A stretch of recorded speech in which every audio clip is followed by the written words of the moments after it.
When my friend Li Jia and I were approaching 30, we started going on long hikes in the Tianshan region of Xinjiang.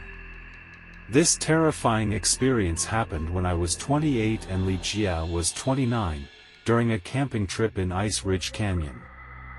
It was my first time camping there, but Li Jia often visited. Our jobs were flexible, allowing us to avoid crowds and noise. I always let Li Jia plan these trips because he's a mountaineering club coach, while I'm just a rock climbing enthusiast. We parked at the trailhead and began our hike into the mountains. After about half an hour, we found a good spot to camp, spacious enough for our 2 tents and cooking gear. First, we unpacked and set up our tents. Li Jia was more experienced and finished in a few minutes, while it took me about 20 minutes. We then gathered rocks to make a fire pit and collected dry branches and wood. As the sun set, we lit a fire with the kindling we brought and started preparing dinner. Li Jia cooked lamb skewers and corn. He always prepared a feast at camp, and we enjoyed the meal by the fire.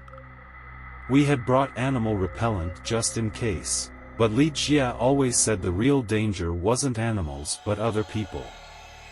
After dinner, we burned some tar wood to keep mosquitoes away and took our flashlights to a nearby stream to find drinking water. The flashlight beams cast long shadows in the dark, making our surroundings eerie. As we shone the lights in the water, hoping to find clear spring water, we suddenly noticed a dark figure watching us in the firelight. We initially thought it was a wild animal, but as we approached, we realized it was a human-shaped shadow.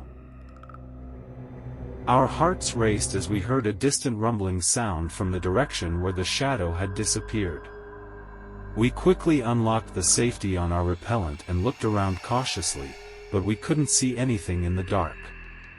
Li Jia suggested we return to camp immediately, and we sprayed the repellent behind us as we hurried back, hoping to deter the shadow that was following us.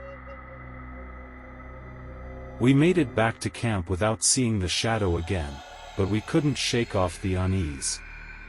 We moved our tents closer together for safety and, despite our anxiety, eventually fell asleep from exhaustion. When I woke up, it was eerily quiet outside. From the gray light in the sky, it seemed to be just before dawn. I stepped out of the tent to wash up at the stream and saw that our food box had been opened and its contents scattered. Although the box was sturdy, the lock had been pried open. I felt a chill down my spine, realizing that someone had been at our campsite while we slept. This was a fear we couldn't accept, so we decided to leave immediately. After that, we never dared to camp in Tianshan again because the shadowy figure and the open food box haunted us. People can be the most terrifying, and we decided to only camp at sites with wardens from then on, avoiding deep wilderness.